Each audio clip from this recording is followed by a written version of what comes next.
हमारे शरीर के अंदर ना हर पल एक बहुत ही कमाल का कमांड सेंटर काम कर रहा है। आज हम इसी की कहानी में उतरेंगे कि आखिर हमारा शरीर खुद को कंट्रोल और कोऑर्डिनेट कैसे करता है। चलिए शुरू करते हैं। जरा सोचिए, किसी का हाथ गलती से एक गर्म चीज को छू लेता है और पलक झपकते ही हाथ पीछे। इस बारे में सोचने तक का भी टाइम नहीं मिला, पर ये हो गया। ये तो बस एक छोटा सा उदाहरण है। सच तो ये है कि हमारा शरीर हर पल, हर एक सेकंड लाखों छोटे बड़े फैसले ले रहा है। हमारी सांस लेने से लेकर दिल की धड़कन तक सब कुछ अपने आप। इनमें से कुछ फैसले तो बिजली की रफ्तार से होते हैं और कुछ बिल्कुल सोच समझकर। तो सवाल ये है कि इस अद्भुत कंट्रोल सिस्टम के पीछे का राज क्या है? ये सब होता कैसे है? आइए पता लगाते हैं। तो सबसे पहले बात करते हैं उस पहली चिंगारी की, जो एक फौरन होने वाले एक्शन को जन्म देती है। इसे विज्ञान की भाषा में कहते हैं प्रतिवर्ती क्रिया या रिफ्लेक्स एक्शन। मतलब किसी बाहरी चीज के जवाब में एक ऐसी अचानक होने वाली प्रतिक्रिया जिसमें दिमाग को सोचने का मौका ही नहीं मिलता। ये एक तरह का ऑटोमेटिक रिस्पॉन्स है। अब देखिए, इस तस्वीर में जो सबसे मजेदार बात है वो है इसका रास्ता। सिग्नल स्किन से सीधे स्पाइनल कॉर्ड तक जाता है और वहीं से तुरंत मांसपेशियों को वापस ऑर्डर मिल जाता है। दिमाग तक तो खबर बाद में पहुंचती है। इसी शॉर्टकट को प्रतिवर्ती चाप कहते हैं और यही है जो हमें तुरंत खतरे से बचाता है। तो ये जो बिजली की तेजी वाले रिएक्शंस हैं, ये मुमकिन कैसे होते हैं? वही इसके लिए हमारे शरीर में एक हाई स्पीड नेटवर्क बिछा हुआ है। इस पूरे नेटवर्क की जो सबसे छोटी लेकिन सबसे जरूरी कड़ी है, वो है तंत्रिका कोशिका, यानी कि न्यूरॉन। इसे शरीर का सुपर फास्ट इंफॉर्मेशन केबल भी कह सकते हैं, जो मैसेज को यहाँ से वहाँ पहुँचाता है। लेकिन ये केबल ना एक दूसरे से सीधे जुड़े हुए नहीं होते। उनके बीच एक बहुत ही छोटा सा गैप होता है, जिसे सिनैप्स कहते हैं। और यहीं पर असली जादू होता है। संदेश एक न्यूरॉन से दूसरे न्यूरॉन तक छलांग लगाता है। चलिए इस संदेश की यात्रा को देखते हैं। सबसे पहले सिग्नल एक न्यूरॉन के डेंड्राइट पर आता है। फिर ये एक बिजली के करंट की तरह न्यूरॉन की पूरी लंबाई में दौड़ता है और आखिर में सिनैप्स पर पहुंचकर ये इलेक्ट्रिक सिग्नल एक केमिकल सिग्नल में बदल जाता है, जो उस खाली जगह को पार करके अगले न्यूरॉन तक पहुंच जाता है। कमाल है ना? अच्छा, अभी तक हमने उन कामों की बात की जो बिना सोचे समझे होते हैं। अब चलते हैं हमारे शरीर के मेन कंट्रोल रूम की तरफ, यानी सोच समझ का केंद्र, हमारा मस्तिष्क। तो उस गर्म चीज को छूकर हाथ हटाने और एक किताब लिखने का फैसला करने में क्या फर्क है? सारा फर्क कंट्रोल का है।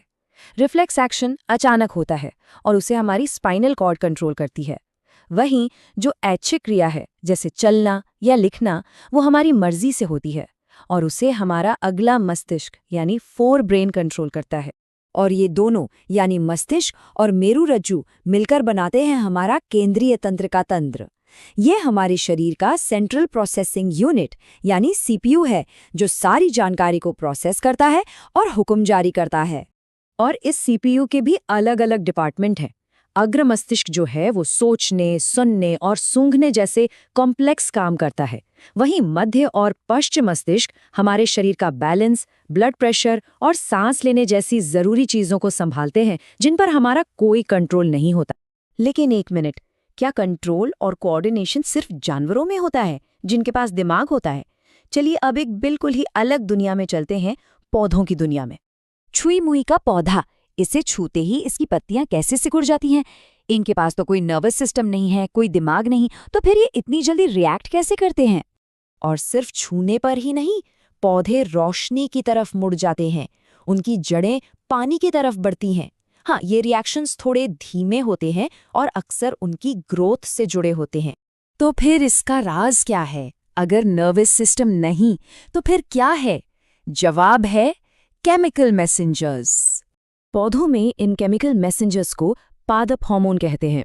ये वो खास केमिकल्स हैं जो पौधों की ग्रोथ, उनके डेवलपमेंट और अपने आसपास के माहौल पर उनके रिएक्शन को कंट्रोल और कोऑर्डिनेट करते हैं। चलिए पौधों के कुछ मेन केमिकल प्लेयर्स से मिलते हैं। ऑक्सिन और जिब्रेलिन, ये दोनों पौधे को लंबा होने में मदद करते हैं। साइटोकाइनिन कोशिकाओं को डिवाइड होने यानी अपनी संख्या बढ़ाने का ऑर्डर देता है। और फिर आता है एब्सिसिक एसिड, जो एक तरह से ब्रेक का काम करता है और जरूरत पड़ने पर ग्रोथ को रोक देता है। और हाँ, एथिलीन, यही वो है जो फलों को पकाने का काम करता है।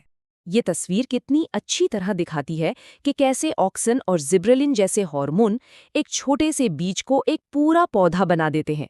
ये सब कुछ होता है बस कुछ केमिकल सिग्नल्स की मदद से। और एथिलीन का कमाल तो हम सबने देखा है। यही वो हार्मोन है जो हरे, कच्चे फलों को मीठे और रसीले पके हुए फलों में बदल देता है। और मज़े की बात ये है कि ये धीमा केमिकल मैसेजिंग सिस्टम सिर्फ पौधों में ही नहीं, बल्कि हम जानवरों में भी होता है। हमारे शरीर में भी ये केमिकल मैसेंजर्स होते हैं, जिन्हें हम हार्मोन के नाम से जानते हैं। तो फिर सवाल ये उठता है कि शरीर का असली कमांडर कौन है?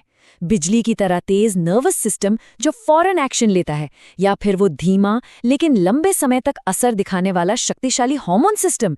शायद असली जवाब इन दोनों के शानदार टीम वर्क में ही छुपा है।